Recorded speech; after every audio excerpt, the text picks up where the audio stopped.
Today we're going to talk about sexual harassment. There's some confusion about what sexual harassment at the workplace really means. The bottom line is that talk about sex, any touching, any comments that are derogatory and based on sex are not permitted at the workplace. There's generally two types of claims which can occur when we're talking about an employee that's subject to sexual harassment in the workplace. The first is what we would call quid pro quo sexual harassment. That's a Latin term, but it means this for that.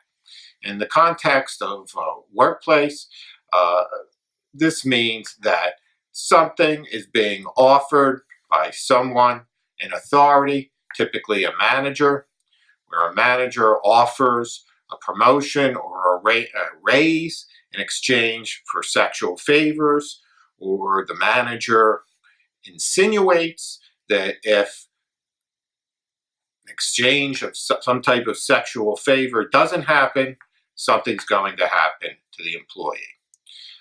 The fact that an employee may have given in to the manager's sexual demands does not mean that there is no sexual harassment.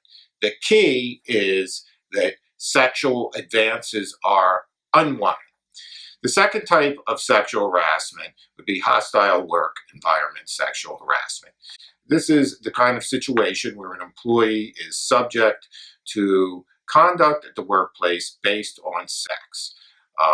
The sexual harassment has to be severe or pervasive. Severe meaning a one-time very severe event, or pervasive, occurring over a period of time.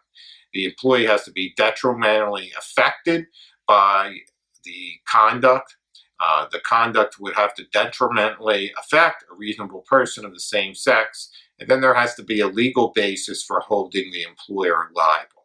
We've handled many cases in this kind of sexual harassment, and examples are kind of verbal conduct, constant talking about sex at the workplace, videos or photographs of sexual content being distributed at the workplace. We even handled one incredibly unfortunate case where a client was actually raped by a supervisor at the workplace. So that's what we're talking about when we talk about hostile work environment sexual harassment. There can be questions that arise of a legal nature concerning whether an employer is responsible for sexual harassment that occurs in the workplace. In order to assess that kind of situation, it's important to consider a situation in which the employee is a coworker. Generally speaking, there is a possibility that if the employer has a policy in place that prevents sexual harassment, that an employee is aware of it, the employee reports the sexual harassment, and the employer takes reasonable action to investigate or stop the conduct from occurring, that could be a reasonable defense under certain circumstances, particularly in a coworker situation as opposed to an employee or supervisor situation. Another issue that we frequently see that can arise in a sexual harassment case is an employee complains about sexual harassment and then is retaliated against at the workplace. Retaliation can take many forms. It can take the form of termination of employment, which would be the most extreme, taking away responsibilities, demotions, reductions in pay. Those are the kinds of things that sometimes happen in the form of retaliation at the workplace. So sexual harassment cannot occur at the workplace.